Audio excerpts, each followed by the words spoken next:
Today we got a service call to fix a mortise lock for the front door of Sephora. The locksmith is here.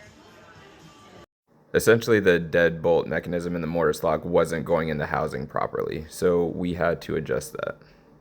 This was actually a very simple fix. All we had to do was take the side panel off. We had to loosen the Allen key screws in order to adjust the mortise lock. After we loosened the Allen key screws, we slightly adjusted the mortise lock in order for it to smoothly go in the housing. And then we tightened the Allen key screws back, and that was actually it for this job. It was very simple.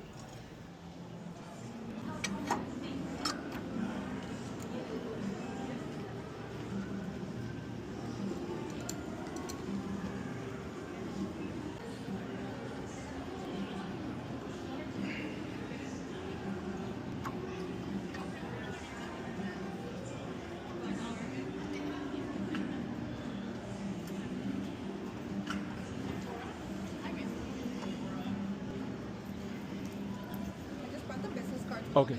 Oh, perfect. Thank you. Mine and my store manager as well too. Okay, perfect. Thank you so much. Yeah, that should be good. I might need you to